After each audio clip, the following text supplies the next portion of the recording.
Bonjour, bienvenue au Baptiste. Dans ce nouvel épisode, on va parler de tenue de fleurs en vase, de division de dahlias et de repiquage.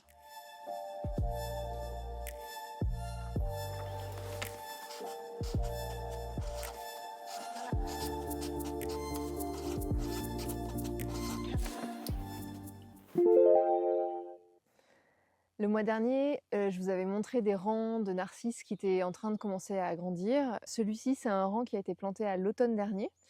Donc là, les tiges sont assez grandes et c'est leur taille définitive en termes de hauteur, mais pas en termes de densité, donc elles sont beaucoup plus éparses. Et ce que je voulais vous montrer là, c'est quand on cueille les narcisses, un point intéressant, donc que ce soit pour chez vous, dans votre jardin ou de façon professionnelle si vous voulez produire des fleurs et les vendre à des fleuristes. Les narcisses, quand on les coupe, elles exsudent une sorte de sève qui est un peu gélatineuse. Donc on va le voir là au fur et à mesure. Là on le voit déjà un petit peu tout doucement. Donc je vais en cueillir plusieurs pour vous montrer. En général, ça arrive au bout de 5 minutes. Cette sève est très dense et gluante. Et en fait, c'est très important de veiller pour les 5-6 premières heures de mise à l'eau que ces fleurs soient à part de toutes vos autres fleurs parce que cette sève en fait va faire avancer en maturité beaucoup plus vite les autres fleurs et va les faire faner très rapidement au bout d'un jour. Donc c'est très important de... Là, on ne le voit pas trop encore, un tout petit peu. Je vais en cueillir d'autres. Donc c'est très important de les isoler de vos autres fleurs pendant 5 à 6 heures. Et chaque nouvelle coupe que vous allez faire va refaire cette sève. Donc si vous devez les retailler parce que vous avez besoin qu'elles soient plus petites, il faut faire attention à ce qu'elles soient bien mises à part à nouveau jusqu'à ce que l'écoulement s'arrête. Et une fois que l'écoulement est arrêté, vous pouvez les mélanger avec les autres.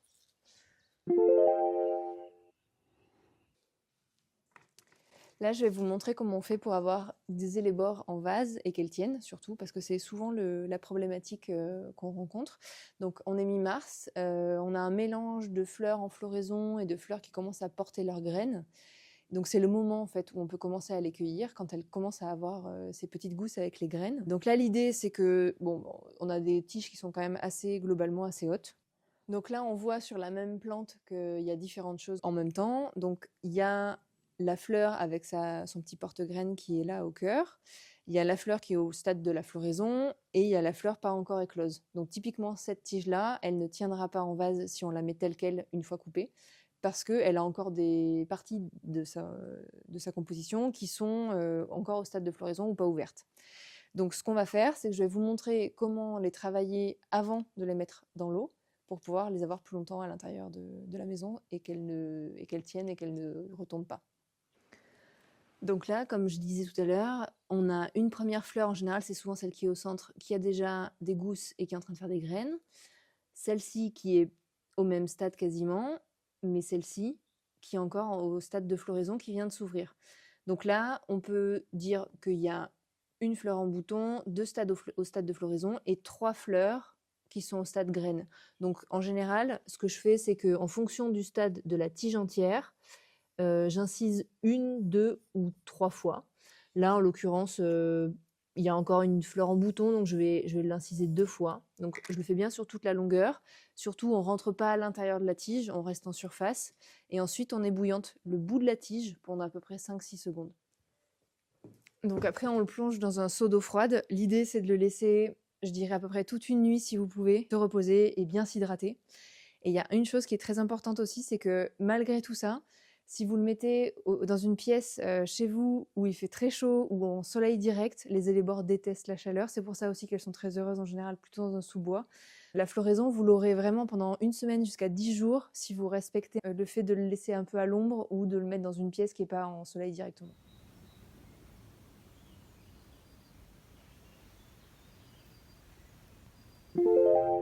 Tout au long de l'année au champ, j'ai de l'aide. Donc là, clairement, les coccinelles, c'est le début du printemps, elles sont assez présentes. J'ai aussi des cirfes. Donc les cirfes, c'est des sortes de petites mouches qui ressemblent un peu à des abeilles et qui mangent des pucerons comme les coccinelles. Mais il y a des jours parfois très chauds en mars et les pucerons peuvent arriver avant les coccinelles, donc ça m'arrive d'acheter des œufs. Les cartons sur lesquels sont les œufs sont positionnés sur les plants qui sont infectés. Donc là, on voit un chrysanthème qui a des pucerons noirs. L'idée, c'est que les œufs qui sont jaunes au départ vont devenir gris et noirs. C'est le stade auquel les œufs éclosent. Et donc là, on voit une larve qui est le stade juste avant la coccinelle. Et dès que les coccinelles sont présentes au stade adulte, on sait qu'elles vont se reproduire et que l'équilibre va être rétabli. Donc là, j'y vais. Donc maintenant, on va parler de dahlias. Donc je vais vous montrer comment je stocke mes dahlias pour l'hiver, comment arriver vers fin mars, début avril, on peut regarder les dahlias, les tubercules qui sont en train de se réveiller, comment on les divise et quels sont les différents outils que j'utilise pour les diviser et les soins que j'apporte pour éviter de donner des maladies aux pieds, aux uns et aux autres en utilisant des outils qui pourraient être contaminés. Pour stocker mes dahlias, je les stocke dans des boîtes transparentes au fond de laquelle il y a de la sciure. Ça m'aide à garder une certaine humidité dans la boîte parce qu'en fait, ce qui est important pour le dahlia pendant l'hiver, c'est de rester à une température entre 5 et 7 degrés et une humidité environ de 60-70%. Ça, la sciure m'aide à la conserver. Cette année, j'en ai mis très peu parce qu'on a eu une année très très humide l'an dernier. Il a fait que pleuvoir pendant à peu près 14-15 mois d'affilée. Donc les tubercules ayant été laissés en terre pour faire une expérience l'hiver 2023-24, j'ai pu m'apercevoir que c'était très compliqué quand l'hiver était très pluvieux. Donc globalement, sur cette saison-là, les tubercules sont un peu moins en forme que mes années précédentes. Mais malgré tout, le fait de les conserver en boîte transparente, donc transparente parce que ça m'aide à voir au travers quand il y a un souci pendant la saison, s'il y a par exemple de la condensation à l'intérieur de la boîte, ça se voit au travers.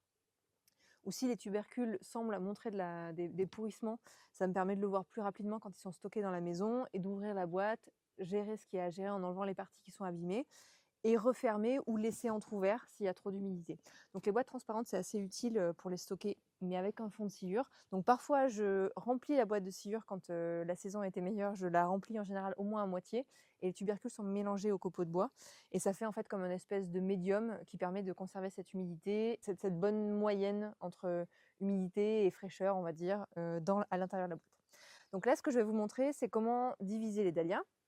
Donc en fait, on est début avril, les tubercules sont en train de se réveiller, donc les températures, là on est sur des températures extrêmement chaudes en ce moment pour la saison, mais donc la remontée des températures permet en fait d'activer ce qu'on appelle les yeux. Donc un tubercule, ça se présente sous cette forme-là. En général, donc là il y avait une tige qui n'existe plus, mais la tige était là, donc on a la tige, ce qu'on appelle la couronne, donc qui est la partie entre le tubercule et la tige. Et la petite partie qui est ici s'appelle le cou. Et donc ça, c'est le tubercule. Donc en fait, quand vous avez un tubercule que vous voulez diviser pour la saison à venir, il faut s'assurer d'avoir toujours le corps du tubercule, le cou et la couronne, avec des yeux évidemment, au niveau des yeux que les futures tiges vont arriver. Donc là, je voulais vous montrer, celui-ci est déjà réveillé, donc je voulais vous montrer à quoi ça ressemble. Pour le nettoyage du tubercule, ça se présente comme ça. Donc là, j'en ai sorti quelques-uns à diviser. Autre chose très importante, comme le dahlia tend à devenir assez populaire, il y a beaucoup de vendeurs qui se mettent à produire ou à produire des plus grosses quantités, notamment en Hollande. Et ce qui est difficile à paramétrer, c'est les maladies, et les maladies qui se transmettent de tubercule à tubercule. Donc par exemple, dans le champ, quand on a un virus, qu'un insecte est venu piquer une plante et qu'il a transmis un virus à la plante, en venant couper les fleurs d'un pied à un autre, on peut transmettre ce virus en fait entre les plants. Donc moi, je veille pas pendant la saison de coupe, parce que quand on a plusieurs centaines de pieds, ce serait impossible de changer de sécateur entre chaque pied pour la récolte. Mais en l'occurrence, là, je fais l'exercice à la fin de l'hiver pour m'assurer qu'entre chaque pied, j'utilise un outil différent pour ne pas transmettre de maladie. Parce que là, en général, quand il y a un problème, on le voit à ce moment-là. Donc c'est aussi pour ça que c'est intéressant de les sortir de terre, c'est pour pouvoir s'assurer que les pieds sont en bon état. Donc j'ai 2 sécateurs ici qui sont dans mon pot. C'est un fond de javel dilué. Et donc je veille entre chaque pied à utiliser un sécateur différent. J'utilise ces petits tags aussi qui sont biodégradables pour marquer les arbres. Et donc moi je les utilise pour marquer mes pieds de dahlia parce que c'est des choses que même si je les oublie dans le champ, ça va se dégrader tout seul et il n'y a pas de plastique à l'intérieur. Donc là, on va commencer la division. Donc je vais vous montrer comment je procède. Donc là, il faut imaginer que ça, c'est une partie du plant que j'ai retiré de la terre. Donc en gros, il faut imaginer que le tubercule global était plus large et donc j'ai un peu prédivisé rapidement au moment du stockage. Donc là, on peut voir, pour s'aider, pour commencer à avoir quelle partie divisée, on peut voir qu'il commence à y avoir quelques yeux qui se sont réactivés, donc en sortie d'hiver. Je pense que sous les petits amas de terre à différents endroits, on va en trouver d'autres. Donc le but, c'est de toujours faire attention quand on commence à rentrer le sécateur à l'intérieur du groupe de tubercules, de ne pas arriver sur la partie, donc la fameuse couronne, là où les yeux sont présents, puisque c'est de ces départs-là que vont naître les futurs plants. donc il faut faire attention. Donc là, ce que je vais faire, c'est d'abord commencer à enlever les parties qui me semblent trop fatiguées, donc typiquement qui vont être un peu trop molles ou trop sèches. Donc ça, on voit, là ici, on a un élément duquel il n'y a rien qui va arriver. Donc je commence un peu à nettoyer pour essayer de distinguer là où étaient les anciennes tiges. Donc là, on voit ce tubercule-là vient de se défaire tout seul et il a un œil. Donc typiquement, les dahlias ont tous des formes différentes, avec des tailles différentes, et c'est pas ça qui présage la qualité du futur plant. Donc celui-ci n'est pas très beau, mais c'est un très bon exemple de on a une couronne, on a un cou et on a un corps. Il y a un œil, il est présent et il est actif, donc le plant de cette année est assuré. Donc ça me fait déjà un premier dahlia. Donc ce qui est important, c'est d'avoir toujours ces étiquettes à côté pour pouvoir les nommer au fur et à mesure pour ne pas se tromper. Donc là sur la table, je n'ai que la même variété pour être sûr que je ne me trompe pas. En l'occurrence, pour pouvoir échanger de sécateur entre chaque pied, on isole les premiers éléments. Et donc là, je vais travailler que sur celui-ci. Donc là, par exemple, ça peut être très variable. Je vais m'arrêter là. Alors, j'ai un choix qui est assez différent selon les pieds. Donc, par exemple, celui-ci qui s'est échappé, qui est tout petit, il présente en fait un œil qui est déjà actif et qu'on voit. Donc ça, je vais le garder. Ça, je ne le vendrai pas à mes clients, mais moi, je sais que je vais le garder parce que je vais avoir un plan de ça et c'est un peu moins vendeur parce que c'est assez petit. Mais parfois, ce que j'aime bien faire aussi pour la vente de tubercules, c'est de laisser... Bon, là, il y en a vraiment peut-être beaucoup, mais c'est pas grave. En fait, quand on a suffisamment de matière comme ça de réserve, donc les tubercules, c'est de la réserve que la plante a stockée pendant l'année précédente pour faire la plante de cette année. Ça fait beaucoup de réserves. Ça va à la fois demander beaucoup d'efforts à la plante et il y aura probablement pas mal de feuillage avant d'avoir des fleurs parce qu'il y a beaucoup de réserves, mais c'est aussi un gage d'avoir un très gros plant dans l'année.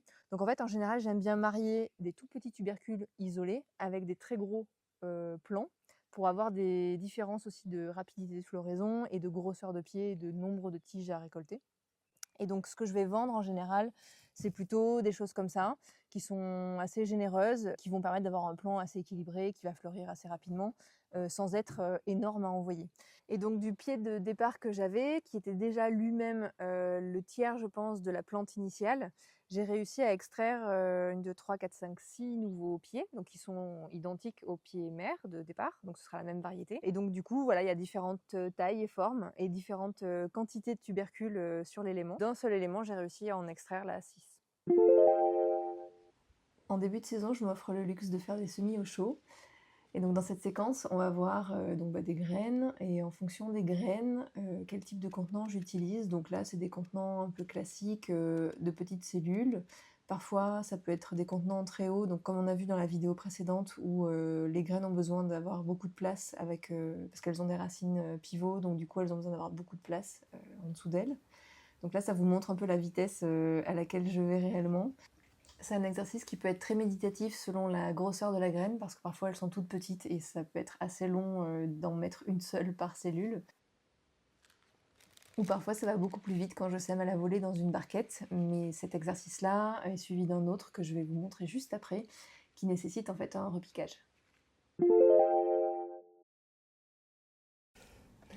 Alors c'est parti pour le premier test auto-filmé. Aujourd'hui, je vais repiquer des molluscelles. Donc j'avais montré dans la dernière vidéo une petite barquette que j'utilise assez régulièrement pour tout ce qui est semis un peu difficile et qui permet d'avoir des choses avec une levée assez homogène. Donc d'abord, on va remplir le plateau. J'utilise un terreau qui est utilisable en agriculture biologique, qui est d'une structure assez, alors pas grossière, mais un peu, je trouve.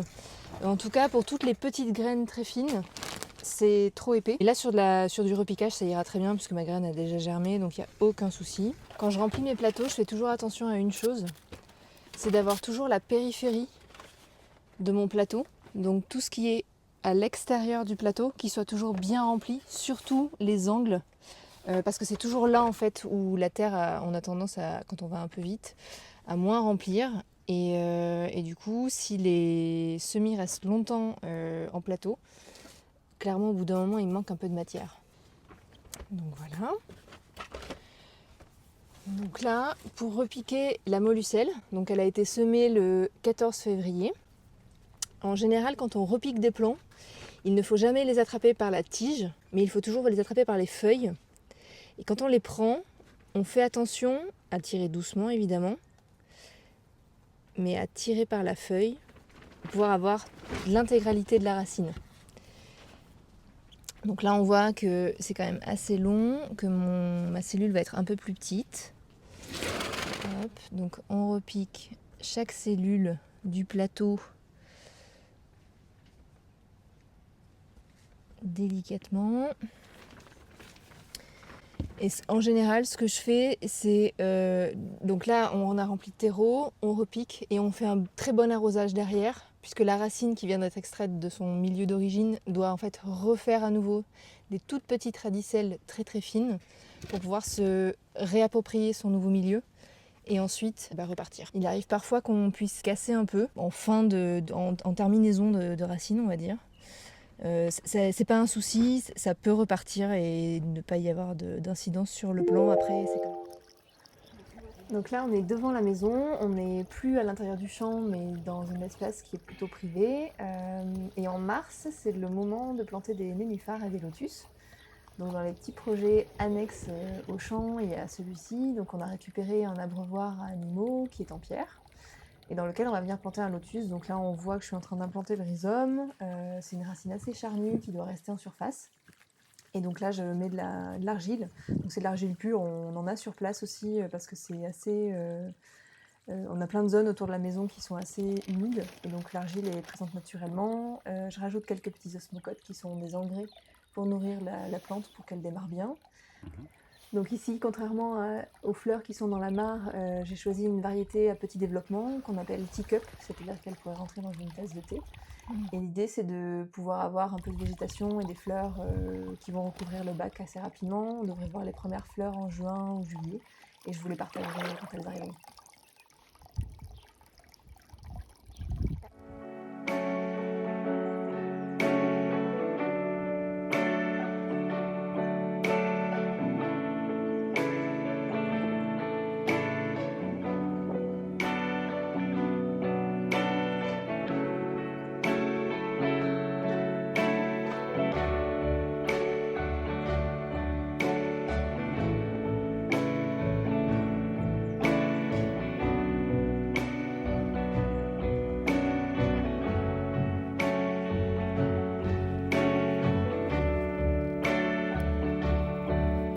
Si vous avez aimé cette vidéo et souhaitez soutenir ma chaîne, n'oubliez pas de liker, commenter ou partager et abonnez-vous pour suivre la ferme au fil des mois. À bientôt!